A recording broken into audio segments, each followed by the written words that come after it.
Welcome, of the people of the cloth, to Geek Salad's Retro Movie Reviews. Actually, not really a retro movie review today. No. I'm Andy. I'm Mike. And tonight we had an extra week in July. Yeah. So we decided, instead of doing another Predator movie, because I don't know if I really want to watch Predator or The Predator, we decided to actually go with a movie that Mike and I have both recently seen, which is James Gunn's Superman. Yes. Straight up, Mike, thoughts? I think it is the best Superman movie I've seen since probably Superman 2. Okay. And in certain aspects, it's even better than Superman 2. Okay. It was refreshing to see a director that actually understands what Superman is about. Yeah. Instead of trying to fit Superman into a Batman, or trying to fit Batman into a Superman costume. Right. And I do apologize, by the way, with the shakiness of my my camera. I am holding my iPad up for this, so long story. We'll tell you at the end. So I personally, and I'm dealing with recency bias, this might be the best Superman movie I've ever seen. I'm a bigger fan of the first Superman and not so much of Superman 2. I feel like Superman 2 sits in my heart because it was on HBO so goddamn much. It wasn't, and again, it's Donner cut versus Lester cut. Yeah. For that one. With this is pure Gunn. I have never, I mean, it's been a while at least, for the first movie in a new comic book universe to feel so lived in already. Yeah, actually, that's a good point. I mean, it's just like things happen and nobody questions them. We don't have to get these massive backstories. I think back to I think, not to really bring up Snyder's name at all, but the Rebel Moon movies, they stopped the movie flat for 35 minutes just so everyone could talk about their backstory, which includes a lot of slow-mo and ramping and whatnot. Well, of course it is. It's a Zack Snyder movie. Right. But this is like, the Justice Gang just shows up. And that's it. Yeah. They just appear. I mean, hell, you get pretty much the entirety of what Superman 1, the first Superman movie covers, like Superman 1978. Pretty much the entirety of that movie is summed up in like 3 paragraphs in like the first 5 seconds of Superman. They did not waste any time. Nope. 300 years, metahumans. 30 years, alien comes to Earth. 3 years, reveals himself. 3 minutes, suffered his first defeat, which I loved. I loved that scene, which has been the iconic scene of the trailers, was the first thing that we saw. As opposed to a certain movie where I can think of, they showed the very last scene of the movie in the trailer. Yeah. Amazing Spider-Man 2. Yep. So that was refreshing. It was refreshing to see that. It was refreshing to not have to wait for Crypto. Yeah.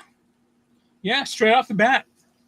Yep. I mean, I don't know if you will agree with me on this one because you don't interact with my cats the way that I interact with my cats. Crypto is Pippin. Hands down. He's not a well-behaved cat. He's a love, but he is not a well-behaved cat. I mean, today, I'm on a call and I'm on camera and here he is, like, whack. He's this battering ram headbutt that he shows affection with on my headphones. And and they're like, yeah, you got your cat there. I'm like, no kidding. Actually, Crypto kind of reminds me of one of the dogs here. Oh, yes. Yeah. What I love is that Crypto is completely out of Clark's control. Yeah. Because it's not his dog. Spoiler, folks. Sorry. Yeah. This is very much a spoiler review.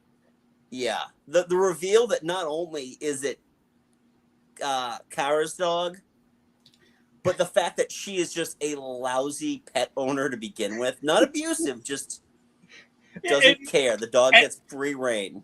And honestly, I would say that in this case, the dog very much takes after the owner. Yes. Because she just shows up, crashes through the front door, Yep. wonders why they moved it. And she's obviously drunk from her last escapade. Yep. I gotta say, like, I loved the bits in the Fortress of Solitude. Getting all of the James Gunn regulars in there. You know, you got Alan Tudyk playing Gary. You had some of the other robots, Grace Chan, Michael Rooker, Paul Klementoff. Yeah. They were all robots, and they're all part of the Gunn universe. Yeah. It took me IMDb to realize that Jor-El was Bradley Cooper. That one I did. I was like, when I first saw it, I'm like, is that Bradley? That looks a lot like Bradley Cooper. Is that Bradley Cooper? I don't know. Wait, from that angle, it doesn't really look. But that the hair and the beard, I felt like they had gotten a Middle Eastern actor to play him. I thought it was Bradley Cooper, but I wasn't 100% sure until I saw the end credits. I have to go watch it again to see if I see it this time. But you know, it was nice to have that bit. The fact that the Fortress of Solitude doesn't just sit there; it can go underground. Yeah, and Lex Luthor and the engineer can still find it. Yeah, I do love the fact that they keep the kind of the image of the Fortress of Solitude from the 78, that whole crystalline thing. That's kind of become iconic. I mean, because before that, in the comics, it was completely different. Yeah, I love that, and the beauty is too is that there are homages abound to the Donner and Williams Superman. Yeah, they use the Williams score, just touches of it here and there, but very effectively. Yeah, flourishes. That's all they needed, and I was fine with that. I know some people were like, "Why didn't they do more of the Williams score?" I'm like, because this really still needs to be its own thing. Yeah, but it knows where it owes its allegiance to. Speaking of which, man, David Corenswet. Yeah, what a star. Yeah, my God, he is so similar to Christopher Reeve in a lot of different aspects. Yeah. What the funny thing is too, it kind of dawned on me that there's a certain point in the movie where Clark just isn't there anymore. I mean, if you think about it, even when he goes to visit his parents in Kansas, he's still kind of Superman, just dressed up, and they're just calling him Clark because that's how they know him. Yeah. But what a star! I loved his interpretation of Clark Kent. I really enjoyed that. I loved Rachel Brosnahan. Yeah. As Lois Lane. I like the fact that they just completely did away with the whole she works with Clark Kent, but she doesn't know he's Superman. It's like, nah, she's a good reporter. She figured it out. Yeah. Oh, that was brilliant. And I also like the fact that, like, you know, they just touched on at the end that they know that Superman and he and her are a thing. I mean, they don't know that, you know, Clark is, but I like the fact that because they're still good reporters. Right. I really enjoyed that too, and I enjoyed the fact that they're making fun of him. Yeah. For interviewing himself. It's like that cartoon. You know, it's like, you know, Batman looking at that thing. Hey, what a nerd. He draws glasses on Superman. It's like, hey, wait a second. Story by Clark Kent. You interviewed yourself?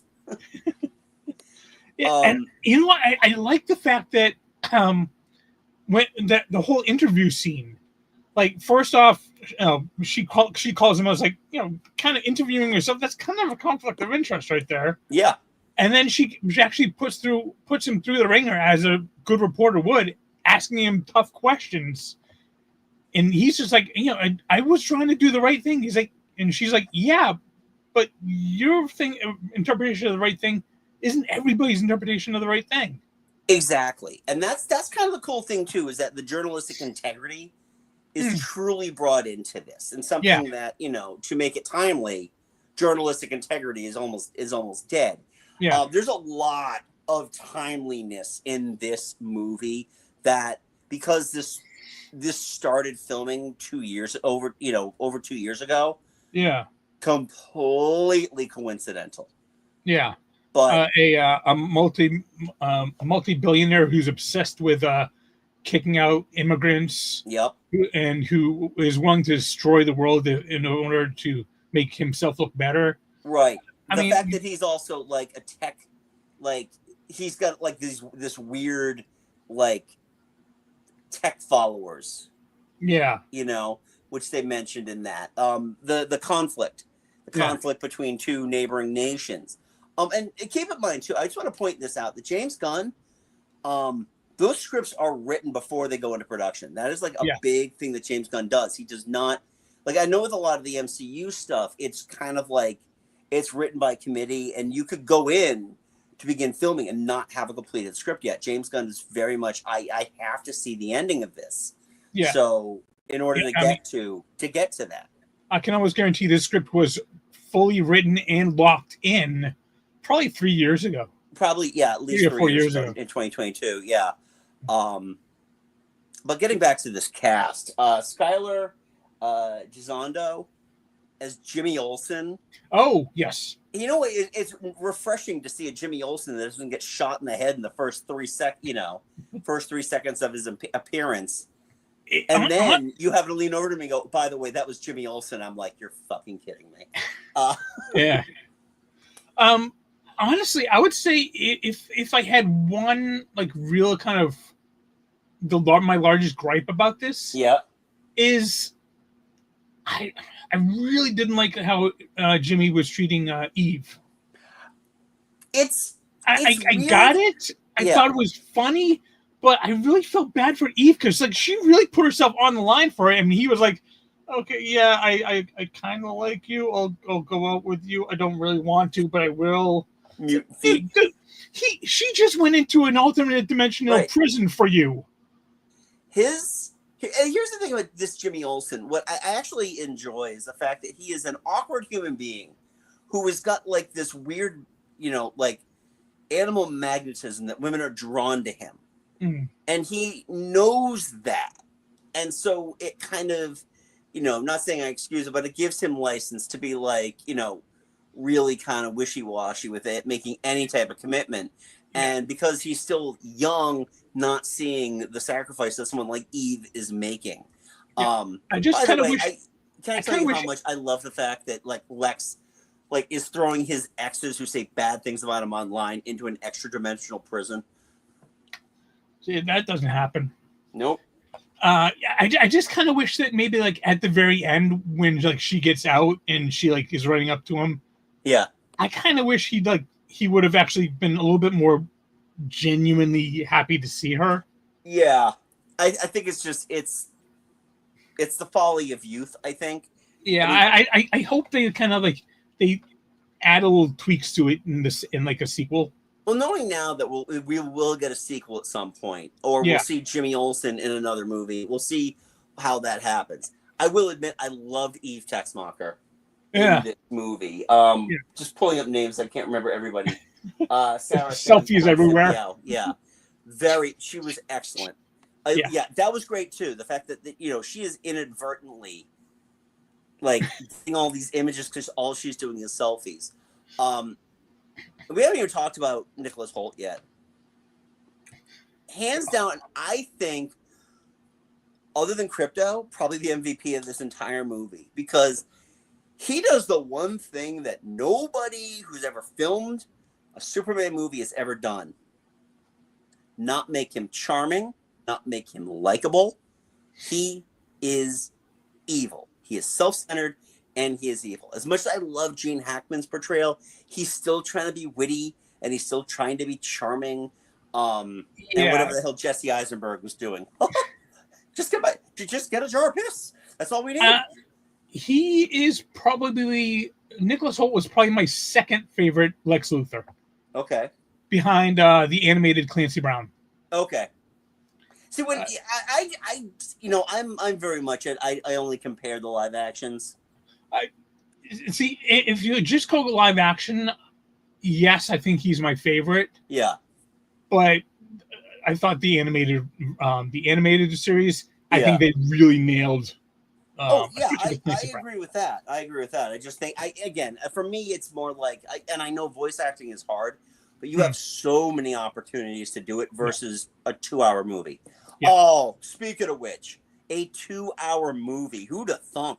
Yeah, it went by just like that. It was fantastic. Both the superhero movies released this summer, and if you want to get down to it, two Thunderbolts, all under 2 hours long. Yeah, and unbelievable. And they make the absolute most of that of the time that they use. The time just flew. It was amazing. Yeah. By the way, I think one of my favorite references in the entire movie was when Lex has Superman in his extra dimensional prison, and he shows them the 1,000 monkeys attached to 1,000 computers to just write shit articles about Superman. Actually, you know what? Best of times, it was the blurst of times.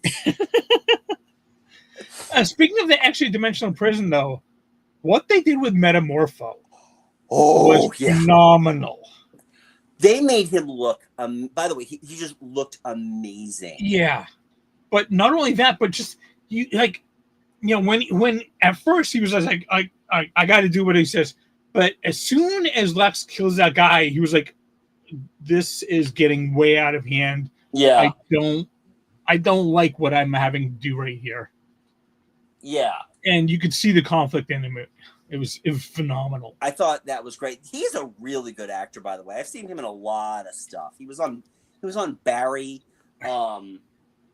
He's done quite a bit.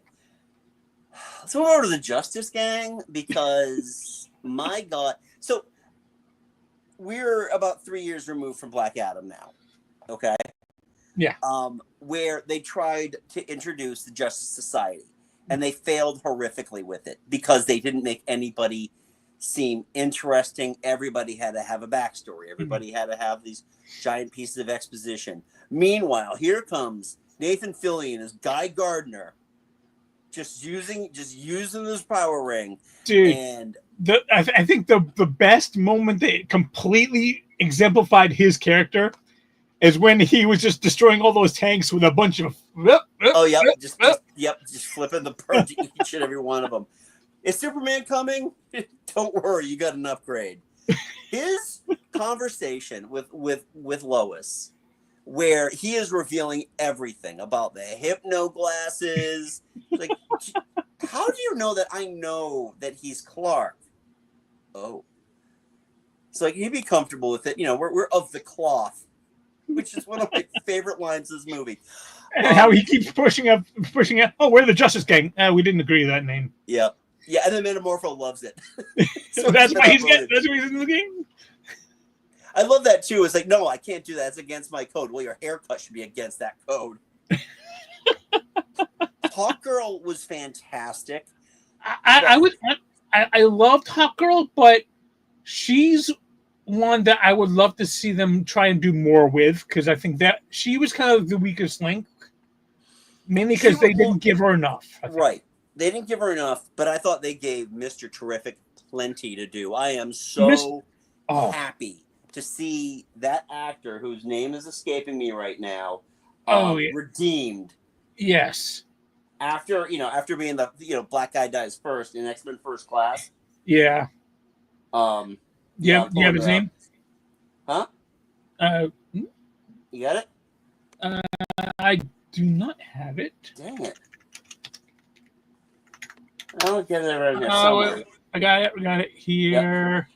Yep. Edie Gathegi. Okay. Oh, he was phenomenal. He was so good. Practically stole the show. Dude, for me, just the post-credit sequence. Oh. Like, it's kind of off. He just walks away. He's like, no, Yeah, no, I swear, it's fine, it's fine. Man, that can be a jerk sometimes. Oh man, it's just everybody in this cast is so good. The Kents are wow. The here's the thing too. You know, the Kents are salt of the earth people. They look like salt of the earth people. And that I loved, especially when you compare it to something like Man of Steel, where it's like, well, Clark's parents are Hollywood actors. Yeah. You know, they're beyond conventional good looks. Yeah. I also love the fact that they didn't see the need to kill off Jonathan Kent. No. And I enjoyed that. I love the fact that he was there to really be his, you know, to let him know how proud they are of him. Yeah. And that really hit home towards the end when, you know, Superman's in his, revitalization chair and he puts the video on from his parents and it's all of his home movies. Yeah. And I thought it was really sweet. That is one of the big twists, the fact that, oh no, Jor-El and Lara are not good people in this. No. Like, you know, that first half of the message, it was a fantastic, that's a great message. And you hear the second half, like, oh shit. Yeah. Yeah, they did a real nice twist there because they're not great. Go out and have a lot of wives and a lot of children and repopulate the Krypton. Yeah, exactly. Wow. Overall, there's still a lot of movies this year I haven't seen. I still haven't seen Sinners, even though that's on HBO now. For me, this is the movie of the year. It's there are still three movies that I still really want to see. Yep. I want to see the new Jurassic World, and I want to see Fantastic Four, and I want to see the new Naked Gun that's coming out. 92% as of right now. Really? On Rotten Tomatoes. For comedy? Movie Bob went, he was just like, this movie is exactly what it needs to be. And it's hard sometimes to pigeonhole like traditional comedies. Yeah. In terms of critical sense, which I firmly agree with. But he's just like, this is very much a follow-up to a Naked Gun movie. And it's getting rave reviews, but again, when you've got Seth MacFarlane producing, you've got Akiva Goldsmith. Not Akiva Goldsmith. Akiva something. Yeah, I'm pulling it up right now. AK. Akiva Schaffer.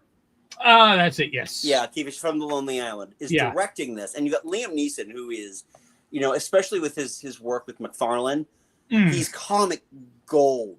Yeah. So this looks like it's going to work out really, really well. I'm looking forward to seeing it at some point. Yeah. By the way, I have seen Fantastic Four. I'm sure we'll do a review of that at some point. But yeah, I'm hoping to see it maybe Saturday. Okay. Yeah, Superman is marginally better, but for almost the same. They're both good for the same reasons. And I've been saying this since the first trailer dropped for Superman. This is the Superman that we, at this point in our stupid timeline, need. We need this beacon of hope. So you're saying he's the hero we deserve? He is the hero we deserve. And after, having to deal with nonsense for the last 10 years, this is exactly what we needed in a Superman movie. Yeah,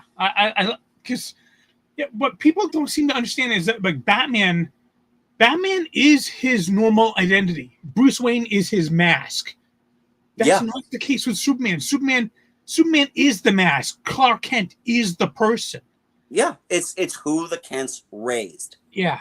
And yeah, it's Batman is hiding all of Bruce's tortured psyche, whereas Clark was raised right. Yeah.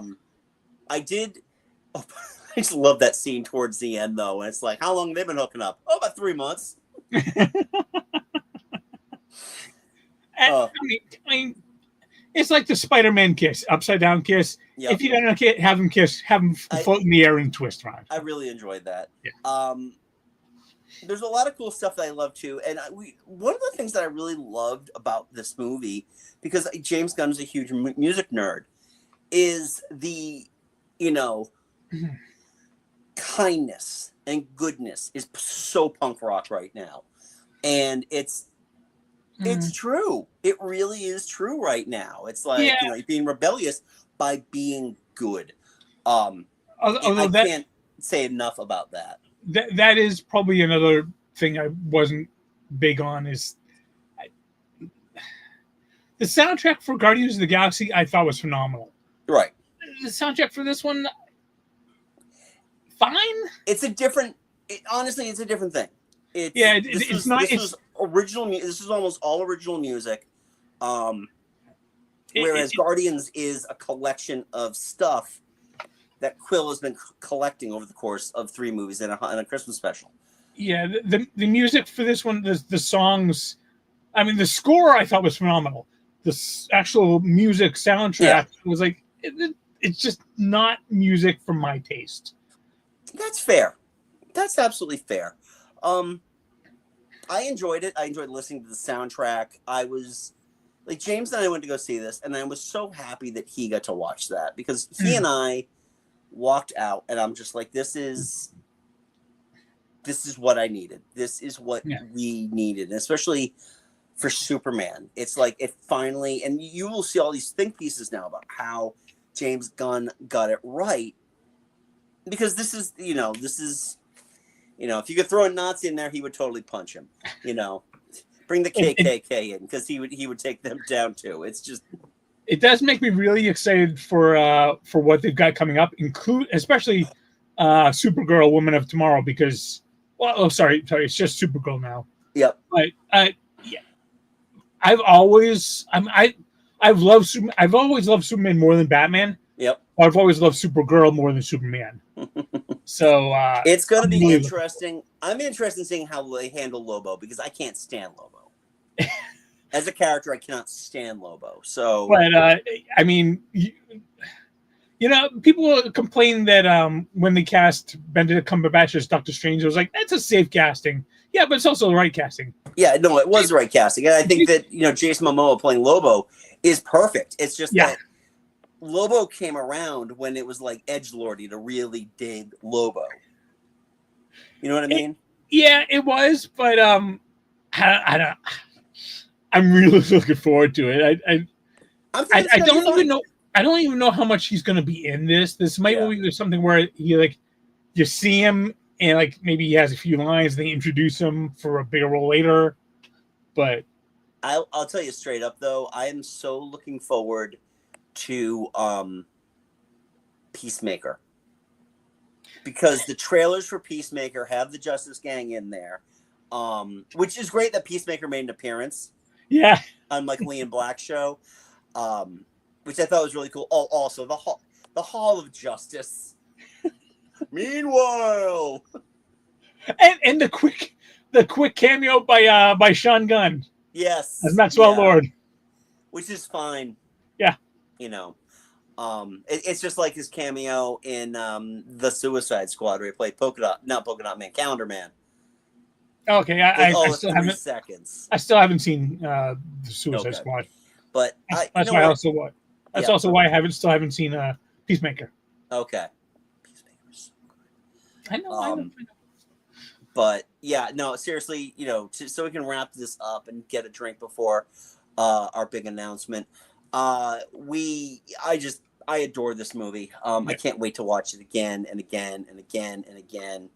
The soundtrack's fantastic. It's so much fun.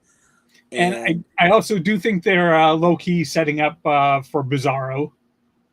I think so too. I think I think Ultraman is going to become Bizarro. Yeah. Which I'm fine with. At this point right now, James Gunn is one of my favorite directors for a reason. It's because he understands the assignments given to him. Yeah. And he always likes to throw his own little twist on it that makes it a little bit more fun. Yeah, exactly. So I loved it. Yep. I really loved it too.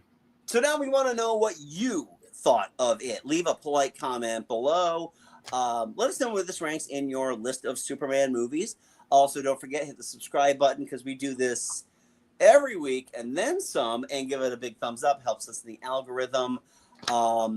Also, Mike and I host a little podcast called Geek Salad, where you can get that wherever you get your podcast, as well as right here on YouTube. So I've been teasing it. The time is now 8:14 Eastern time. Okay, if you're watching us live. We are going live at 8:30 Eastern Standard Time tonight for our latest Geek Salad episode, where we are going to talk about our favorite summer, movie summers. Yes. And that'll be a very spirited, interesting conversation. So you can join us at this space here to just stay on the channel. You'll see the pop-up. We'll put you in the waiting room and join the chat. We want to know what you think. So you got that there. If you have to walk away for a few minutes and you leave the channel, don't worry. We're going to post that on our socials, Geek Salad Podcast, as well on Facebook, and Geek Salad Radio on Blue Sky. Yeah. So follow us there as well. And until next time, I'm Andy. I'm Mike. Go forth and be nerdful. We'll talk to you later. Bye-bye.